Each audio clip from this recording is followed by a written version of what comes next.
ನಮಸ್ಕಾರ ವೀಕ್ಷಕರೇ. ಆರ್ಬಿಟ್ ಮತ್ತು ಸೇವಾ ಸಂಗಮ ಸಂಸ್ಥೆಯ ವಾರದ ಪ್ರಮುಖ ಸುದ್ದಿಗಳಿಗೆ ಹಾರ್ದಿಕ ಸ್ವಾಗತ.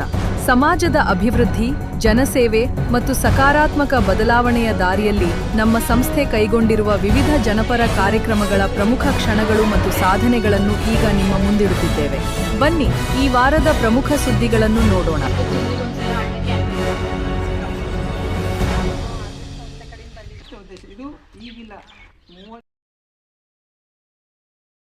ಮಾರ್ಚ್ 2ರಂದು ಬೀದರ್ ತಾಲೂಕಿನ ಜನವಾಡ ಗ್ರಾಮದ ಪ್ರಾಥಮಿಕ ಆರೋಗ್ಯ ಕೇಂದ್ರದಲ್ಲಿ ಆರ್ಬಿಟ್ ಸಂಸ್ಥೆ ಸಂಯುಕ್ತಾಶ್ರಯದಲ್ಲಿ ಮಾನಸಿಕ ಅಸ್ವಸ್ಥರ ಆರೈಕೆದಾರರ ಸಭೆ ಹಮ್ಮಿಕೊಳ್ಳಲಾಯಿತು. ಸಂಸ್ಥೆಯ ಕಾರ್ಯಕರ್ತರು ಶ್ರೀ ಆನಂದ್ ಇವರು ಸಭೆಯ ಉದ್ದೇಶವನ್ನು ವಿವರಿಸಿದರು. ಆರೈಕೆದಾರರ ಹೊರ ಕಡಿಮೆ ಮಾಡುವುದು, ಅನಾರೋಗ್ಯದ ಬಗ್ಗೆ ತಿಳುವಳಿಕೆ ಹೆಚ್ಚಿಸುವುದು ಮತ್ತು ಉತ್ತಮ ಚಿಕಿತ್ಸಾ ಅನುಸರಣೆ ಬೆಳೆಸುವುದು ಸಭೆಯ ಮುಖ್ಯ ಉದ್ದೇಶವಾಗಿತ್ತು.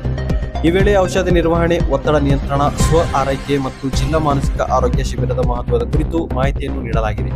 ಸಭೆಯಲ್ಲಿ 8 ಮಾನಸಿಕ ಅಸ್ವಸ್ಥರ ಆರೈಕೆದಾರರು ಭಾಗವಹಿಸಿ ಮಾಹಿತಿಯನ್ನು ಪಡೆದುಕೊಂಡಿದ್ದಾರೆ. ಮಾರ್ಚ್ 3ರಂದು ಚಿಟಗುಪ್ಪ ಪಟ್ಟಣದಲ್ಲಿ ಆರ್ಬಿಟ್ ಸಂಸ್ಥೆಯ ಶೀಘ್ರ ಪತ್ತೆ ಹಚ್ಚುವಿಕೆ ಮತ್ತು ಆರಂಭಿಕ ಶಿಕ್ಷಣ ಕಾರ್ಯಕ್ರಮದಲ್ಲಿ ಬೆಳವಣಿಗೆ ಕುಂಠಿತ ಮಕ್ಕಳಿಗಾಗಿ ವಿಶೇಷ ಚಟುವಟಿಕೆಗಳನ್ನು ಮಾಡಿಸಲಾಯಿತು. ಕಾರ್ಯಕ್ರಮದ ಸಂಯೋಜಕರು ಶ್ರೀಮತಿ ಮಮತಾ, ಕೇಂದ್ರ ಆಧಾರಿತ ಶಿಕ್ಷಣದ ಮೂಲಕ ಮಕ್ಕಳಿಗೆ ಬಣ್ಣ ಬಣ್ಣದ ಕಲ್ಲುಗಳನ್ನು ಬೇರ್ಪಡಿಸುವುದು, ಪುಸ್ತಕದಲ್ಲಿ ಬಣ್ಣ ತುಂಬಿಸುವುದು, ಹಣ್ಣುಗಳ ಹಾಗೂ ದೇಹದ ಭಾಗಗಳ ಗುರುತಿಸುವಿಕೆ ಸೇರಿದಂತೆ ವಿವಿಧ ಕಲಿಕಾ ಚಟುವಟಿಕೆಗಳನ್ನು ನಡೆಸಿದ್ದಾರೆ. ಇದರ ಮೂಲಕ ಮಕ್ಕಳಲ್ಲಿ ಕಲಿಕೆಯ ಆಸಕ್ತಿ ಹೆಚ್ಚಿಸಲು ಪ್ರಯತ್ನಿಸಲಾಯಿತು. ಮಾರ್ಚ್ 4ರಂದು ಔರಾದ್ ತಾಲೂಕಿನ ಹೊಕ್ಕರಣ ಗ್ರಾಮದಲ್ಲಿ ಆರ್ಬಿಟ್ ಸಂಸ್ಥೆಯ ಸಂಯುಕ್ತಾಶ್ರಯದಲ್ಲಿ ಮಾನಸಿಕ ಆರೋಗ್ಯ ಜಾಗೃತಿ ಮೂಡಿಸಲಾಯಿತು. ಸಂಸ್ಥೆಯ ಕಾರ್ಯಕರ್ತರು ಶ್ರೀ ಸುನೀಲ್ ರವರು ಮಾತನಾಡಿ, ಮಾನಸಿಕ ಕಾಯಿಲೆ ಮೆದುಳಿಗೆ ಸಂಬಂಧಿಸಿದ ಆರೋಗ್ಯ ಸಮಸ್ಯೆಯಾಗಿದ್ದು, ಏಕಾಂಗಿಯಾಗಿ ಕುಳಿತುಕೊಳ್ಳುವುದು, ಕಾರಣವಿಲ್ಲದೆ ನಗುವುದು ಹಾಗೂ ಅಳುವುದು ಮುಂತಾದವು ಅದರ ಲಕ್ಷಣಗಳಾಗಿವೆ ಎಂದು ತಿಳಿಸಿದ್ದಾರೆ. ಮೂಢನಂಬಿಕೆಗಳನ್ನು ಬಿಟ್ಟು ಸಮಯಕ್ಕೆ ಸರಿಯಾಗಿ ಚಿಕಿತ್ಸೆ ಪಡೆಯುವುದು ಅತ್ಯಂತ ಅಗತ್ಯ ಮುಖ್ಯ ಎಂದು ಹೇಳಿದ್ದಾರೆ. ಮಾರ್ಚ್ 5ರಂದು ಬೀದರ್ ತಾಲೂಕಿನ ಯರ್ನಹಳ್ಳಿ ಡಿ ಗ್ರಾಮದಲ್ಲಿ ಆರ್ಬಿಟ್ ಸಂಸ್ಥೆ ಸಂಯೋಗದಲ್ಲಿ ಮಾನಸಿಕ ಅಸ್ವಸ್ಥರ ಆರೈಕೆದಾರರ ಸಭೆ ಹಮ್ಮಿಕೊಳ್ಳಲಾಯಿತು. ಸಭೆಯಲ್ಲಿ ಆರೋಗ್ಯ ಸುಧಾರಣೆ, ಮಾನಸಿಕ ಅಸ್ವಸ್ಥರು ಎದುರಿಸುತ್ತಿರುವ ಸವಾಲುಗಳು, ಆರೋಗ್ಯದ ಮಹತ್ವ ಹಾಗೂ ಲಭ್ಯವಿರುವ ಸರ್ಕಾರದ ಯೋಜನೆಗಳ ಬಗ್ಗೆ ಚರ್ಚೆ ಮಾಡಲಾಯಿತು. ಇದರ ಜೊತೆಗೆ ದೈನಂದಿನ ಚಟುವಟಿಕೆಗಳು, ಒತ್ತಡ ನಿರ್ವಹಣೆ ಮತ್ತು ಸಾಮಾಜಿಕ ಭದ್ರತಾ ಯೋಜನೆಗಳ ಕುರಿತು ಮಾಹಿತಿ ನೀಡಲಾಯಿತು. ಸಭೆಯಲ್ಲಿ ಒಟ್ಟು ಮಾನಸಿಕ ಅಸ್ವಸ್ಥ ಆರೈಕೆದಾರರು ಭಾಗವಹಿಸಿ ಮಾಹಿತಿಯನ್ನು ಪಡೆದುಕೊಂಡಿದ್ದಾರೆ.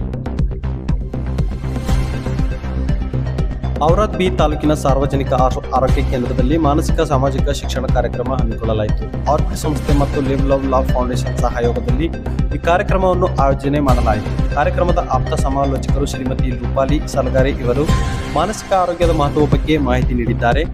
ಫಲಾನುಭವಿಗಳು ಹಾಗೂ ಆರೈಕೆದಾರರಿಗೆ ತರಬೇತಿ ನೀಡಿ, ಇದರ ಜೊತೆಗೆ ಒತ್ತಡ ನಿಯಂತ್ರಣಕ್ಕಾಗಿ ಸರಳ ಯೋಗ ಮತ್ತು ಉಸಿರಾಟ ವ್ಯಾಯಾಮಗಳ ಪ್ರದರ್ಶನವೂ ಮಾಡಲಾಯಿತು.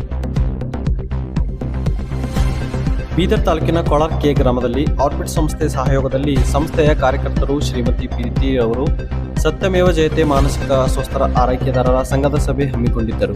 ಸಭೆಯಲ್ಲಿ ಮಾನಸಿಕ ಅಸ್ವಸ್ಥರ ಆರೋಗ್ಯ ಹಾಗೂ ದಿನನಿತ್ಯದ ಚಟುವಟಿಕೆ, ಆರೈಕೆ ಕುರಿತು ಚರ್ಚೆ ಮಾಡಿ, ಇದರ ಜೊತೆಗೆ ಮಾನಸಿಕ ಅಸ್ವಸ್ಥರಿಗೆ ಲಭ್ಯವಿರುವ ಸರ್ಕಾರಿ ಸೌಲಭ್ಯಗಳ, ಪೌಷ್ಟಿಕ ಆಹಾರ ಮತ್ತು ತರಕಾರಿ ಸೌಲಭ್ಯಗಳ ಅಗತ್ಯತೆ ಕುರಿತು ಸದಸ್ಯರು ತಮ್ಮ ಅಭಿಪ್ರಾಯಗಳನ್ನು ವ್ಯಕ್ತಪಡಿಸಿದ್ದಾರೆ. ಆರೈಕೆದಾರರು ಒಗ್ಗಟ್ಟಾಗಿ ಉತ್ತಮ ಆರೈಕೆಗೆ ಕಾರ್ಯನಿರ್ವಹಿಸಲು ತೀರ್ಮಾನಿಸಿದ್ದಾರೆ. ಬಸವಕಲ್ಯಾಣ ತಾಲೂಕಿನ ಪಂಡರಗೆರೆ ಗ್ರಾಮದಲ್ಲಿ ಆರ್ಬಿಟ್ ಸಂಸ್ಥೆಯ ಶೀಘ್ರ ಪತ್ತೆಹಚ್ಚುವಿಕೆ ಮತ್ತು ಆರಂಭಿಕ ಶಿಕ್ಷಣ ಕಾರ್ಯಕ್ರಮದಲ್ಲಿ ಬೆಳವಣಿಗೆ ಕುಂಠಿತ ಮಕ್ಕಳಿಗೆ ವಿಶೇಷ ಚಟುವಟಿಕೆಗಳನ್ನು ಮಾಡಿಸಲಾಯಿತು. ಕಾರ್ಯಕರ್ತರು ಶ್ರೀಮತಿ ಕವಿತಾರವರು ಬೆಳವಣಿಗೆ ಕುಂಠಿತ ಮಗುವಿಗೆ ಉಪಕೇಂದ್ರದಲ್ಲಿ ವಿವಿಧ ಚಟುವಟಿಕೆಗಳನ್ನು ನಡೆಸಿದ್ದಾರೆ. ಮಗುವಿಗೆ ವ್ಯಾಯಾಮ ಮಾಡಿಸುವುದು, ಶಬ್ದಗಳನ್ನು ಗುರುತಿಸುವುದು, ಸಹಾಯದಿಂದ ಕೂರಿಸುವುದು ಮತ್ತು ನಿಲ್ಲಿಸುವುದು ಸೇರಿದಂತೆ ಹಲವು ಚಟುವಟಿಕೆಗಳನ್ನು ಮಾಡಿಸಲಾಯಿತು. ಈ ಮೂಲಕ ಮಕ್ಕಳ ಬೆಳವಣಿಗೆಗೆ ಪ್ರೋತ್ಸಾಹ ನೀಡಿದ್ದಾರೆ. ಮಾರ್ಚ್ 6ರಂದು ಔರಾದ್ ತಾಲೂಕಿನ ವಡ್ಗಾಂವ್ ಗ್ರಾಮದಲ್ಲಿ ಆರ್ಬಿಟ್ ಸಂಸ್ಥೆ ಹಾಗೂ ಲಿವ್ ಲವ್ ಲಾವ್ ಫೌಂಡೇಶನ್ ಸಹಯೋಗದಲ್ಲಿ ಮಾನಸಿಕ ಆರೋಗ್ಯ ಜಾಗೃತಿ ಮೂಡಿಸಲಾಯಿತು. ಆರ್ಬಿಟ್ ಸಂಸ್ಥೆಯ ಕಾರ್ಯಕರ್ತರು ಶ್ರೀ ಸುಕ್ಕೂರ್ ಅವರು ಮಾನಸಿಕ ಕಾಯಿಲೆ ಮೆದುಳಿಗೆ ಸಂಬಂಧಿಸಿದ ಕಾಯಿಲೆಯಾಗಿದ್ದು, ಸಮಯಕ್ಕೆ ಸರಿಯಾದ ಚಿಕಿತ್ಸೆ ಪಡೆದರೆ ಗುಣಮುಖವಾಗಬಹುದು ಎಂದು ತಿಳಿಸಿದ್ದಾರೆ. ಮಾನಸಿಕವಾಗಿ ಬಳಲುತ್ತಿರುವವರಿಗೆ ಉಚಿತ ತಪಾಸಣೆ ಮತ್ತು ಚಿಕಿತ್ಸೆಯ ಸೌಲಭ್ಯವಿದ್ದು, ಸಹಾಯಕ್ಕಾಗಿ 9036664271 ಸಂಖ್ಯೆಗೆ ಸಂಪರ್ಕಿಸಬಹುದು ಎಂದು ತಿಳಿಸಲಾಯಿತು. ಕಾರ್ಯಕ್ರಮದಲ್ಲಿ 15 ಜನರು ಉಪಸ್ಥಿತರಿದ್ದರು. ಬೀದರ್ ತಾಲೂಕಿನ ಹಿಪ್ಪಳಗಾಂವ್ ಗ್ರಾಮದಲ್ಲಿ ಗಾಂಧೀಜಿ ಮಾನಸಿಕ ಅಸ್ವಸ್ಥರ ಆರೈಕೆದಾರರ ಸಭೆ ಹಮ್ಮಿಕೊಳ್ಳಲಾಯಿತು. ಸಭೆಯಲ್ಲಿ ಆರೈಕೆದಾರರು ಪರಸ್ಪರ ಅನುಭವ ಹಂಚಿಕೊಳ್ಳುವ ಮೂಲಕ ಮಾನಸಿಕ ಅಸ್ವಸ್ಥರ ಉತ್ತಮ ಆರೈಕೆಯ ಬಗ್ಗೆ ಚರ್ಚೆ ಮಾಡಿ ಸಮಯಕ್ಕೆ ಸರಿಯಾದ ಔಷಧಿ ನೀಡುವುದು, ವೈದ್ಯರ ಸಲಹೆಗಳನ್ನು ಪಾಲಿಸುವುದು ಮತ್ತು ಶಾಂತ ವಾತಾವರಣ ಒದಗಿಸುವುದು ಅತ್ಯಂತ ಮುಖ್ಯವೆಂದು ತಿಳಿಸಲಾಯಿತು. ಭಾಲ್ಕಿ ತಾಲೂಕಿನ ಚಿಟ್ಟ ಗ್ರಾಮದಲ್ಲಿ ಆರ್ಬಿಟ್ ಸಂಸ್ಥೆ ಸಹಯೋಗದಲ್ಲಿ ಸೈಕೋಸೋಷಿಯಲ್ ಎಜುಕೇಷನ್ ಜಾಗೃತಿ ಹಮ್ಮಿಕೊಳ್ಳಲಾಯಿತು. ಮಾನಸಿಕ ಅಸ್ವಸ್ಥರು ಆಪ್ತ ಸಮಾಲೋಚಕರು ಶ್ರೀಮತಿ ರೂಪಾಲಿ ಸಲ್ಗಾರಿ ಇವರು ಮಾನಸಿಕ ಆರೋಗ್ಯದ ಮಹತ್ವದ ಬಗ್ಗೆ ಫಲಾನುಭವಿಗಳಿಗೆ ಮತ್ತು ಪಾಲಕರಿಗೆ ಮಾಹಿತಿ ನೀಡಿದ್ದಾರೆ. ಇದರ ಜೊತೆಗೆ ಒತ್ತಡ ಕಡಿಮೆ ಮಾಡಲು ಸರಳ ಉಸಿರಾಟ, ವ್ಯಾಯಾಮ ಮತ್ತು ಯೋಗದ ಮಹತ್ವವನ್ನು ಪ್ರದರ್ಶನದ ಮೂಲಕ ತಿಳಿಸಿದ್ದಾರೆ.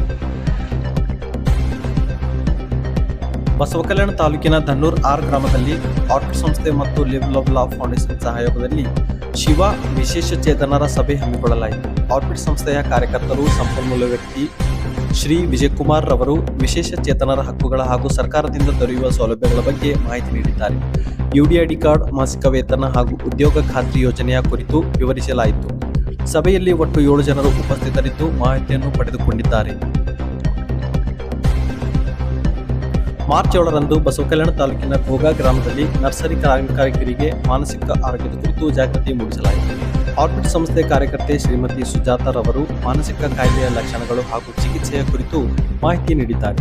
ಮಾನಸಿಕ ಕಾಯಿಲೆಗೆ ಸರಿಯಾದ ಚಿಕಿತ್ಸೆ ಪಡೆಯುವುದು ಅಗತ್ಯವೆಂದು ತಿಳಿಸಿ ಸಹಾಯಕ್ಕಾಗಿ ಸಂಸ್ಥೆಯ ಸಹಾಯವಾಣಿ 903-666-4271 ಸಂಖ್ಯೆಗೆ ಸಂಪರ್ಕಿಸಬಹುದು ಎಂದು ತಿಳಿಸಿದ್ದಾರೆ. ಈ ಕಾರ್ಯಕ್ರಮದಲ್ಲಿ 14 ಜನರು ಭಾಗವಹಿಸಿ ಮಾಹಿತಿಯನ್ನು ಪಡೆದುಕೊಂಡಿದ್ದಾರೆ. ಭಾಲ್ಕಿ ತಾಲೂಕಿನ ನಿರ್ಮಲಹಳ್ಳಿ ಗ್ರಾಮದಲ್ಲಿ ಆರ್ಬಿಟ್ ಸಂಸ್ಥೆ ಸಹಯೋಗದಲ್ಲಿ ಗ್ರಾಮಸ್ಥರಿಗೆ ಕರಪತ್ರ ನೀಡುವುದರ ಮೂಲಕ ಮಾನಸಿಕ ಆರೋಗ್ಯ ಜಾಗೃತಿ ಮೂಡಿಸಲಾಯಿತು. ಆರ್ಬಿಟ್ ಸಂಸ್ಥೆಯ ಕಾರ್ಯಕರ್ತರು ಶ್ರೀ ಪ್ರಕಾಶ್ ಮಾನಸಿಕ ಕಾಯಿಲೆಯು ಮೆದುಳಿಗೆ ಸಂಬಂಧಿಸಿದ ಕಾಯಿಲೆಯಾಗಿದ್ದು ಸರಿಯಾದ ಚಿಕಿತ್ಸೆಯಿಂದ ಗುಣಪಡಿಸಬಹುದು ಎಂದು ಮಾಹಿತಿ ನೀಡಿದ್ದಾರೆ.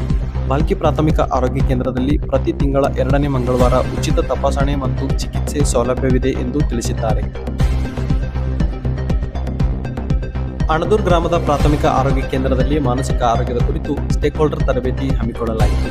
ಆರೋಗ್ಯ ಸಿಬ್ಬಂದಿ ವರ್ಗದವರಿಗೆ ಮಾನಸಿಕ ಅಸ್ವಸ್ಥತೆಯ ಲಕ್ಷಣಗಳು, ತಡೆಗಟ್ಟುವಿಕೆ ಮತ್ತು ಸಮಯಕ್ಕೆ ಸರಿಯಾಗಿ ಚಿಕಿತ್ಸೆ ಪಡೆಯುವ ಮಹತ್ವದ ಬಗ್ಗೆ ಸಂಪೂರ್ಣವಾಗಿ ವಿವರಿಸಲಾಯಿತು. ಗ್ರಾಮೀಣ ಮಟ್ಟದಲ್ಲಿ ಮಾನಸಿಕ ಆರೋಗ್ಯ ಸಮಸ್ಯೆಗಳನ್ನು ಗುರುತಿಸಿ ಜನರಲ್ಲಿ ಜಾಗೃತಿ ಮೂಡಿಸುವಲ್ಲಿ ಆರೋಗ್ಯ ಸಿಬ್ಬಂದಿಗಳ ಪಾತ್ರ ಮಹತ್ವದಾಗಿದೆ ಎಂದು ತಿಳಿಸಲಾಯಿತು. ಭಾಲ್ಕಿ ತಾಲೂಕಿನ ದಾಡ್ಗಿ ಗ್ರಾಮದಲ್ಲಿ ಸರಸ್ವತಿ ಮಾನಸಿಕ ಅಸ್ವಸ್ಥರ ಆರೈಕೆದಾರರ ಸಭೆ ಹಮ್ಮಿಕೊಳ್ಳಲಾಯಿತು. ಸಂಸ್ಥೆಯ ಕಾರ್ಯಕರ್ತರು ಶ್ರೀಮತಿ ಕಲ್ಪನಾ ಮಾನಸಿಕ ಅಸ್ವಸ್ಥರ ಆರೈಕೆದಾರರಿಗೆ ಫಲಾನುಭವಿಗಳಿಗೆ ಸರಿಯಾದ ಸಮಯಕ್ಕೆ ಔಷಧಿ ನೀಡುವುದು, ಸ್ವಚ್ಛತೆ ಕಾಪಾಡಿಕೊಳ್ಳುವುದು ಹಾಗೂ ಸಹನಶೀಲತೆಯಿಂದ ವರ್ತಿಸುವುದು ಅಗತ್ಯವೆಂದು ತಿಳಿಸಿದ್ದಾರೆ. ಈಗ ಸೇವಾ ಸಂಗಮ ಸಂಸ್ಥೆ ಕಲಬುರಗಿಯ ವಾರದ ಮುಖ್ಯಾಂಶಗಳು. ಮಾರ್ಚ್ 1ರಂದು ಸೇವಾ ಸಂಗಮ ಸಂಸ್ಥೆ ವತಿಯಿಂದ ಕಲಬುರಗಿ ನಗರ ಪ್ರದೇಶದ 4 ಸಾಯಂಕಾಲ ಕಲಿಕಾ ಕೇಂದ್ರದ ಮಕ್ಕಳಿಗೆ ಕಲಬುರಗಿಯಿಂದ ಬೀದರ್ಗೆ 1 ದಿನದ ಶೈಕ್ಷಣಿಕ ಪ್ರವಾಸವನ್ನು ಆಯೋಜಿಸಲಾಯಿತು. ಸಂಸ್ಥೆಯ ನಿರ್ದೇಶಕರು ಫಾದರ್ ವಿಕ್ಟರ್ ವಾಸ್ ಹಾಗೂ ಕಾರ್ಯಕ್ರಮಗಳ ವ್ಯವಸ್ಥಾಪಕರು ಸಿಸ್ಟರ್ ವೀರಾ ಅವರ ಮಾರ್ಗದರ್ಶನದಲ್ಲಿ ಶಿಕ್ಷಕರು ಮತ್ತು ಸಿಬ್ಬಂದಿ ವರ್ಗದವರೊಂದಿಗೆ ಒಟ್ಟು 73 ಜನ ಈ ಪ್ರವಾಸದಲ್ಲಿ ಭಾಗಿಯಾಗಿ ಆನಂದಿಸಿದ್ದಾರೆ.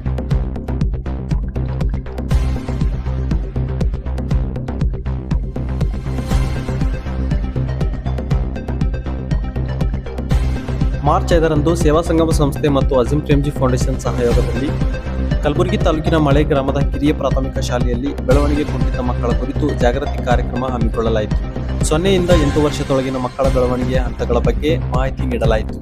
3 ತಿಂಗಳಲ್ಲಿ ಕತ್ತು ನಿಲ್ಲುವುದು ಹಾಗೂ 1 ವರ್ಷದೊಳಗೆ ನಡೆಯುವುದು ಮೊದಲಾದ ಬೆಳವಣಿಗೆಯ ಲಕ್ಷಣಗಳ ಕುರಿತು ತಿಳಿಸಿ ಸಮಸ್ಯೆ ಕಂಡುಬಂದರೆ ಚಟುವಟಿಕೆಗಳ ಮೂಲಕ ಮಕ್ಕಳಲ್ಲಿ ಸುಧಾರಣೆಗೆ ತರಬಹುದು ಎಂದು ಸೇವಾ ಸಂಗಮ ಸಂಸ್ಥೆಯ ಕಾರ್ಯಕರ್ತರು ಶ್ರೀ ಲಕ್ಷ್ಮಿ ಇವರು ತಿಳಿಸಿದ್ದಾರೆ. ಕಾರ್ಯಕ್ರಮದಲ್ಲಿ 15 ಶಿಕ್ಷಕಿಯರು ಭಾಗವಹಿಸಿ ಮಾಹಿತಿಯನ್ನು ಪಡೆದುಕೊಂಡಿದ್ದಾರೆ. ಸೇವಾ ಸಂಗಮ ಸಂಸ್ಥೆಯಲ್ಲಿ ಸಿಬ್ಬಂದಿ ವರ್ಗದವರಿಗೆ 1 ದಿನದ ತರಬೇತಿ ಕಾರ್ಯಕ್ರಮವನ್ನು ಆಯೋಜಿಸಲಾಯಿತು. ಈ ವೇಳೆ ಗೃಹ ಕಾರ್ಮಿಕರ ಹಕ್ಕುಗಳು, ಮಾನಸಿಕ ಆರೋಗ್ಯ ಹಾಗೂ ಪೌಷ್ಟಿಕ ಆಹಾರದ ಮಹತ್ವದ ಕುರಿತು ಅರಿವು ಮೂಡಿಸಲಾಯಿತು. ಕರ್ನಾಟಕ ವಿಶ್ವವಿದ್ಯಾಲಯದ ವಿದ್ಯಾರ್ಥಿನಿಯರು ಪ್ರೆಸೆಂಟೇಷನ್ ಮತ್ತು ಕಿರುನಾಟಕಗಳ ಮೂಲಕ ವಿಷಯಗಳನ್ನು ಮನೋಜ್ಞಾನವಾಗಿ ಪ್ರಸ್ತುತಪಡಿಸಿದ್ದಾರೆ. ಸಂಸ್ಥೆಯ ಎಲ್ಲ ಕಾರ್ಯಕರ್ತರು ಈ ತರಬೇತಿಯಲ್ಲಿ ಭಾಗವಹಿಸಿ ಮಾಹಿತಿಯನ್ನು ಪಡೆದುಕೊಂಡಿದ್ದಾರೆ.